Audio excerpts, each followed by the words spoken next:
मनीष जी ने बड़ा गंभीर, बड़ा कठिन कठिन शब्दों में वो बात कह दी। मैं उतना तो पढ़ा लिखा आदमी नहीं, मैं तो सरल बात समझता हूँ जो जनता समझ पाए।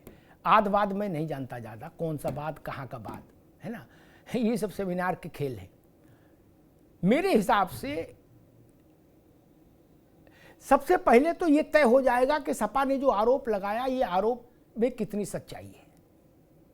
इसके आंकड़े एक बार सामने होंगे। और सब, मैं तो भाजपा को भी कहता हूं, आपके पास हजारों लोगों की टीम है, इतना रुपया पैसा खर्च कर रहे हो इस पर, टीम पर, ये आंकड़े का काम आपको करना चाहिए था कि रिजवान के मोहल्ले में कितना वोट पड़ा, ये तो बताते कम से कम कुदरकी में। आप वो भी नहीं कर पाए। पता नहीं चना मुरमुरा खा रहे हैं भाजपा वाले भी। बोले राष्ट्रवाद बता देंगे, जब टीवी बहस होगी तो कहेंगे राष्ट्र को मजबूत करना। अरे ऐसे नहीं होगा ना, तेतरी करने से होगा क्या? आज बीजेपी के प्रवक्ताओं को इस पर सार्वजनिक करनी चाहिए थे डाटा। ये हमसे अपेक्षा करते हैं कि आप हम इतने दिमाग लगाएं। क्यों लगाएं भाई? भाजपा के लोगों को काम करना चाहिए था। आपकी सरकार है, आपके पास सिस्टम है। मनीष जी, राष्ट्रवाद, पूंजीवाद, धर्मवाद सब छोड़ दो, कोई बात नहीं है। पहले ये तो बताओ रिजवान के इलाके में कितना वोट परसेंटेज गया, वहां मुसलमान कितना, हिंदू कितना। ये तो छोटा आरोप नहीं ना। समाजवादी पार्टी ने कहा कि प्रदेश में मुसलमान को वोट नहीं देने देंगे, ये छोटा आरोप है क्या? इसका खंडन कहां है? क्या इसका खंडन पढ़े लिखे लोगों की तरह से नहीं आना चाहिए था? बोलो भाई, हाँ ना? जी बिल्कुल सर। रत्नाकर बाबू, नहीं आना चाहिए था? आप लोग किसी और काम में व्यस्त हो, मनरेगा में मजदूरी कर रहे हो क्या? ये क्रिकेट खेल रहे हो और तो कोई काम नहीं आपके पास? क्यों नहीं आंकड़े आए? मनोज यादव की बात का काउंटर उन आंकड़ों से होना चाहिए था। सपा की बात का काउंटर उससे ज्यादा प्रामाणिक। तू कहता है दाएं बाएं की बात, मैं कहता हूं कागज लेखी, जो कागज में लिखा प्रमाण हो जाता। फिर कोई छेतरा ही नहीं करता। लेकिन भाजपा ने भी कहा नहीं, हम राष्ट्रवाद और कौन कौन वाद है, अंतरिक्षवाद, उस पर खेल लेंगे। नहीं, इससे कुछ नहीं हासिल हो। मेरे हिसाब से 23 तारीख को, अब बहुत समय नहीं बचा, एक दिन बीच में है, योगी वर्सेस अखिलेश ये चुनाव है। ये तय हो जाएगा कि प्रदेश की जनता की दृष्टि में यह जनता का भरोसा किसके साथ है, योगी आदित्यनाथ के या अखिलेश यादव के। यह तय हो जाएगा कि 24 के लोकसभा चुनाव की पराजय से भाजपा उबर गई कि नहीं। मनीष जी, यह तय हो जाएगा कि 24 में समाजवादी पार्टी ने जो ऐतिहासिक जीत हासिल की, वो उसी अश्वरथ पर सवार है या टेम्पो डाउन हो गया। ये तय हो जाएगा। ये चीजें तय होंगी। राष्ट्रवाद, अंतर्राष्ट्रीयवाद, सनातन और फल सब नहीं तय होगा। पर 9 सीट में भारत तय हो जाएगा क्या? 9 सीट में नहीं यार, भारत नहीं तय होगा। भारत में तो 150 करोड़ लोग हैं। यहां तो कुल 36 लाख वोटर ही था, 36 ही लाख था कुल वोटर।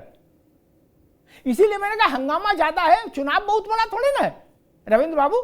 36 लाख कुछ वोटर थे कुल, सब डालते तो, इसलिए बहुत बड़ा चुनाव भी नहीं। लेकिन प्रतिष्ठा चूंकि 2 बड़े चेहरों की लग गई, उत्तर प्रदेश के जो सबसे बड़े चेहरे हैं राजनीति के, इसलिए चुनाव बड़ा हो गया। और दूसरी बात मैं कहूंगा कि जो लोग ये कह रहे हैं, ये बड़ी बात है, जो लोग ये कह रहे हैं कि हमें उत्तर प्रदेश की पुलिस पर राई रत्ती भरोसा नहीं, उनकी बात में वजन तब आएगा मनोज जी, जब वो लोग अपनी सुरक्षा में लगे उत्तर प्रदेश के पुलिस कर्मियों को वापस कर दें। क्या वो साहस जुटाएंगे? भाई, जिस पर मुझे भरोसा ही नहीं, मैं अपनी सुरक्षा में क्यों रखूं? रविंद्र पटेल कहेंगे हमको यूपी पुलिस पर भरोसा नहीं, और अपने साथ 4 सिपाही लेके घूमे, तो हम कहेंगे पहले इनको तो हटाओ। जिन जिन लोगों ने कहा, शिवपाल जी के साथ भी उत्तर प्रदेश पुलिस है, रामगोपाल जी के पास भी है, अखिलेश जी के पास एनएसजी कवर है, जेड प्लस सिक्योरिटी है, लेकिन उनके भी सिक्योरिटी के कवर में उत्तर प्रदेश पुलिस के लोग हैं, जवान लगे हैं साथ में।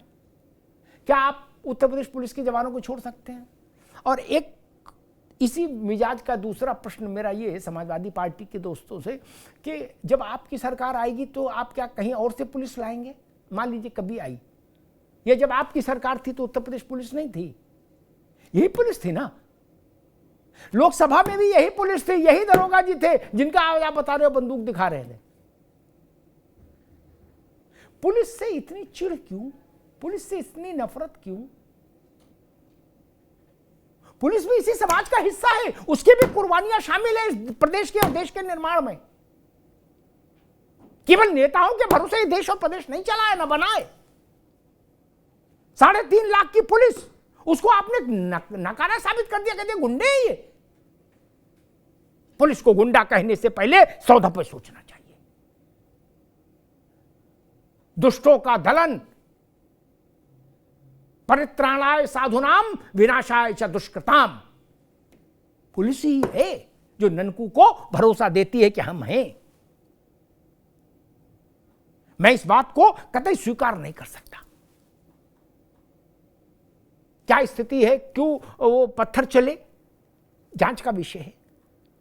और क्यों पुलिस के हाथ में रिवॉल्वर थी, ये भी जांच। लेकिन पुलिस के हाथ में रिवॉल्वर होना कोई बहुत अनहोनी घटना नहीं ना कि रिवॉल्वर दिखा रहे हैं। पुलिस कोई गुलाब का फूल लेके चलती है, चलेगी क्या? तो जो लोग पत्थर मार सकते हैं वो पुलिस को जान से नहीं मार सकते हैं क्या? जो पत्थर फेंकने का दुस्साहस कर सकते हैं वो जान भी ले सकते हैं। हमने जवाहर बाग में देखा था मनोज बाबू, क्या हुआ था? तमाम बहादुर पुलिस वाले शहीद हो गए थे, मारे गए थे, सिपाही से लेके ऊपर तक। क्या सच नहीं है? क्या भीड़ ने एक डिप्टी एसपी को नहीं मार दिया था? बाबर्दी। पुलिस की कुर्बानियां हमारे जहन में हैं, इसलिए पुलिस को गुंडा कहा जाए, मैं इसको स्वीकार नहीं कर सकता और मैं इसका प्रतिवाद भी करता हूं। अगर उत्तर प्रदेश में कानून व्यवस्था चल रही है, सामाजिक सुरक्षा लोगों को हासिल है, समाज में सुरक्षा हासिल है, तो उसका सबसे ज्यादा श्रेय सिपाही से लेके ऊपर तक पुलिस को जाता है। और पुलिस के लोग कौन हैं? उनसे ऐसी भाषा में बात हो रही है जैसे वो पाकिस्तान से आए हैं। एक ही घर में एक बेटा किसान है, एक सपा में है, एक भाजपा में है, एक पुलिस में है, उसको गुंडा बोलेंगे? क्या ये उत्तर प्रदेश के लोग नहीं है? क्या ये भारत के लोग नहीं है? वो अपने कर्तव्य का पालन कर रहे थे और जिन जिन लोगों ने कर्तव्य में प्रमाद किया उनको दंडित किया गया चुनाव आयोग के जरिए। लेकिन उसके चलते आप 3.5 लाख की पुलिस फोर्स को गुंडा बता दे, मैं इसका प्रतिवाद करता हूं, इसको अस्वीकार करता हूं। धन्यवाद।